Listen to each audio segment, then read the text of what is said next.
Sebelumnya saya bahas, tahukah kalian di mana perbatasan terpendek antar dua negara di dunia? Sebelumnya saya pernah membahas perbatasan unik antara Spanyol dan Prancis. Ternyata tidak hanya itu, Spanyol juga memiliki perbatasan darat yang unik dengan Maroko. Bagaimana bisa? Bukankah kedua negara ini dipisahkan oleh Laut Mediterania? Pada awal tahun 1900-an, Spanyol sempat menguasai bagian utara Maroko, sebelum akhirnya menyerahkan sebagian besar wilayahnya dan menyisahkan beberapa wilayah kecil kekuasaannya hingga sekarang seperti Ceuta dan Melilla. Tidak hanya itu, masih terdapat beberapa bidang tanah kecil yang dikuasai Spanyol, seperti halnya batuan karang Peñón de Vélez de la Gomera yang kita cari di Google, semoga kita ketemu. Ya, emang ada. Oke, ini udah di Google. Sekarang, Spanyol ini kebar. Ini. Iya juga.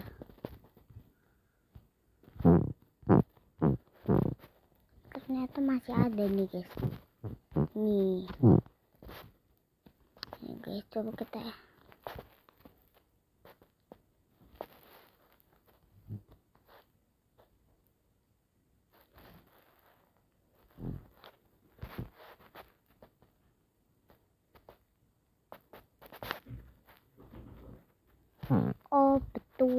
betul. Nah, ternyata betul. Yes. Coba kita kembali. Kita nge-review channel ini aja, guys.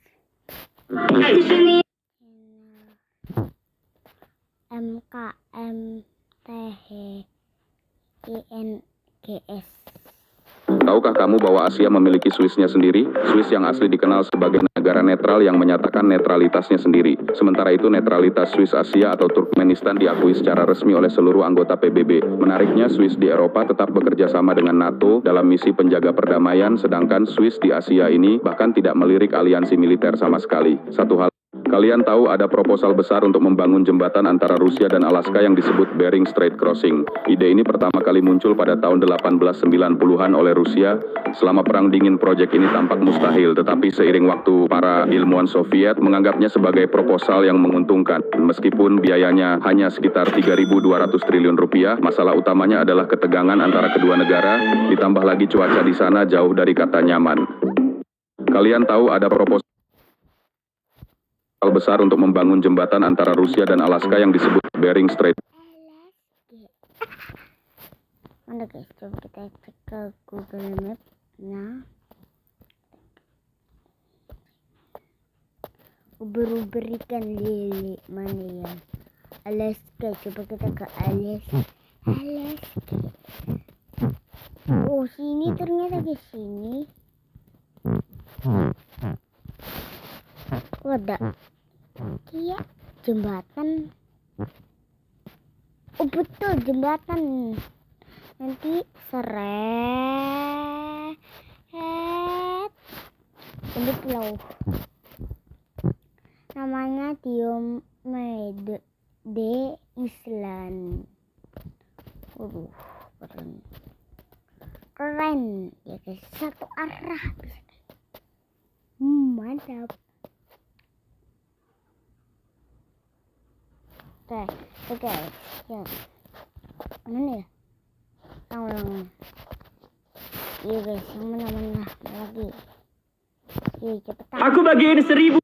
Sejak ribuan tahun lalu, dunia mencatat keberadaan sebuah pulau emas di Asia Tenggara. Dalam teks India kuno, Ramayana menyebut Suwarna Dwipa atau Pulau Emas di Nusantara. Sementara itu, catatan Cina dari dinasti Ming menyebut Sanfocai yang diyakini sebagai kerajaan Sriwijaya di Sumatera. Bahkan, sejarawan Yunani dan Romawi seperti Ptolemaios mencatat keberadaan Chryse Chersonesos atau Semenanjung Emas di garis Khatulistiwa dekat selatan India. Dan banyak teori menyebut Sumatera sebagai bagian dari wilayah tersebut. Benar saja, sejak abad ke-19 Sumatera Barat contohnya memiliki lebih dari 1.200 tambang emas, sementara Aceh mengoperasikan 300 tambang dengan emas murni 24 karat. Kekayaan ini menarik kolonial Belanda yang mengeksploitasi tambang di Sumatera seperti Bengkulu dan Sumatera Barat, membawa ribuan ton emas ke Eropa sehingga banyak kekayaan Sumatera yang dibawa ke luar negeri. Lalu, bagaimana sekarang? Penelitian modern membuktikan Kalian tahu Swiss yang dikenal sebagai negara damai ternyata pernah 2 kali menyerang negara tetangganya.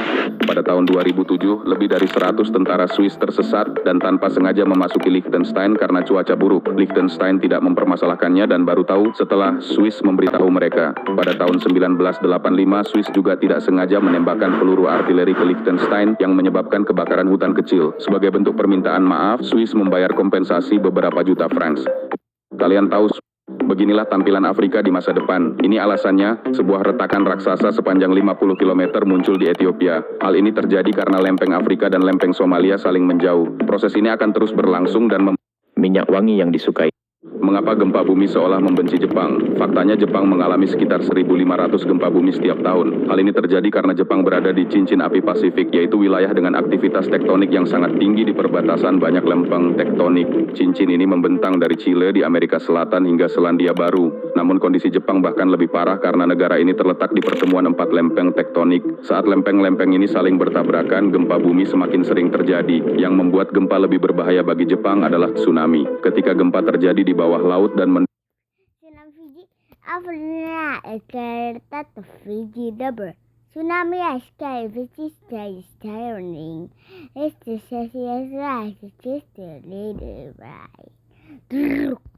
dorong gelombang besar ke daratan yang bisa menenggelamkan kota-kota hanya dalam hitungan menit. Namun, berkat sistem deteksi dini yang canggih, Jepang mampu meminimalkan dampak dari bencana ini. Mengapa gempa bumi?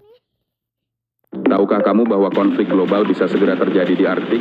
Lingkar Arktik adalah wilayah yang sangat strategis. Akibat pemanasan anti-rudal global, gletser mulai mencair dan akan membuka jalur perdagangan baru yang dapat memangkas waktu serta biaya pengiriman laut secara signifikan. Wilayah ini juga kaya akan sumber daya alam, terutama minyak yang diperkirakan menyimpan hingga 15% dari total cadangan minyak dunia dan 30% gas alam serta emas juga besi. Bagi negara-negara Arktik seperti Amerika Serikat, Kanada, Denmark, Islandia, Norwegia, Swedia, Finlandia, dan Rusia, ini adalah peluang besar. Semua negara ini mengklaim hak mereka atas Arktik dan berusaha memperluas wilayah maritimnya. Negara-negara NATO dan Rusia telah meningkatkan kehadiran militer mereka di sana dengan membangun pangkalan dan menambah personel. Uniknya, Tiongkok menyatakan dirinya sebagai negara dekat Arktik dan mulai memproduksi kapal pemecah esnya sendiri. Apakah menurut kapal bisa jadi es?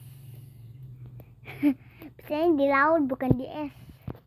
kalian tahu, ada sebuah perang yang berlangsung selama 335 tahun tapi tanpa satupun pertempuran. Perang ini dimulai pada 1651 ketika Belanda menyatakan perang terhadap Kepulauan Scilly, sebuah wilayah kecil di Inggris. Semua ini bermula dari sisa pasukan royalis yang kalah dalam perang saudara Inggris, melarikan diri ke sana dan mulai mengganggu kapal dagang Belanda. Kesal dengan gangguan ini, Belanda mendeklarasikan perang, tapi anehnya mereka tidak pernah mengirim pasukan. Beberapa bulan kemudian pasukan royalis di Scilly juga berhenti menyerang dan akhirnya perang ini terlupakan begitu saja. Masalahnya, perang ini belum pernah dihentikan secara resmi. Akibat Sebagai kita cek dulu ke Google Maps. Belum. Wah, melekai. Widih. Wah, coba guys. Ini kan Belanda. Mana? Nah, ini Belanda. Terus ini Belanda. Ini Belanda. Terus ini oh iya juga ya. Oh iya, Inggris juga digalakkan. Udah, ini penjajah. perang ini terlupakan begitu.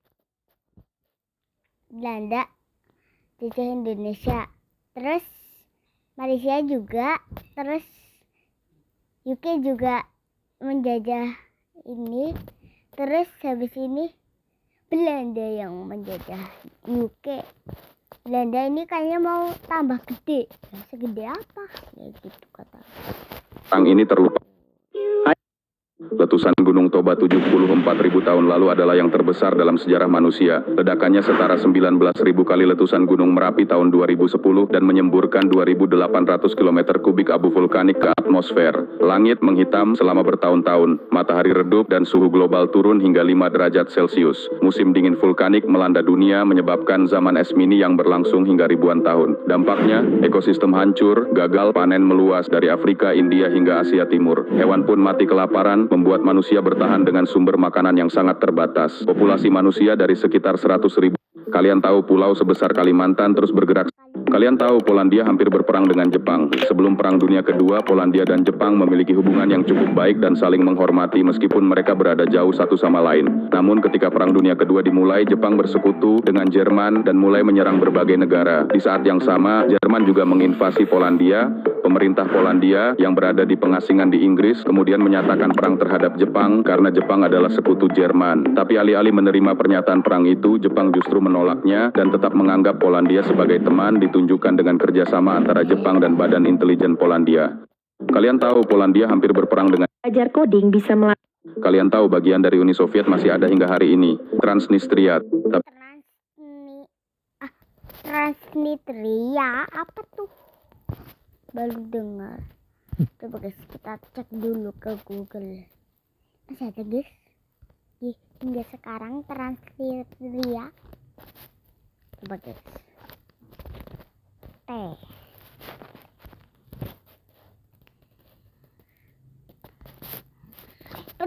Bentar.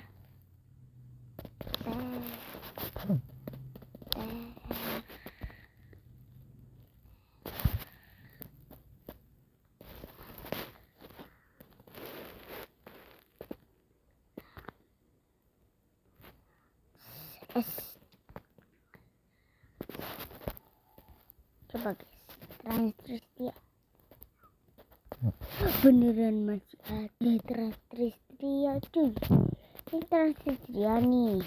Ini kan Rusia nih. Nah itu ternyata masih ada guys negara Transnistria.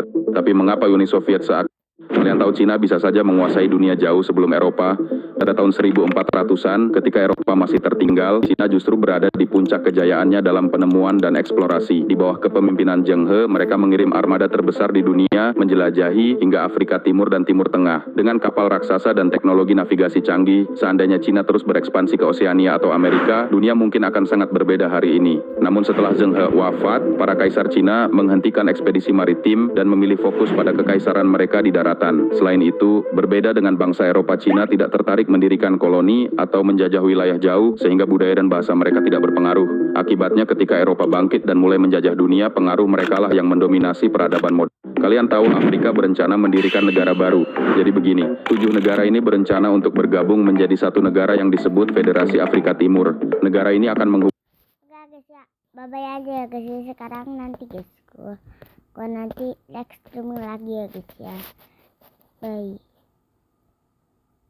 Bye uya. S9 dadah guys. Hei Murika, hei Indo, ini huruf apa? Itu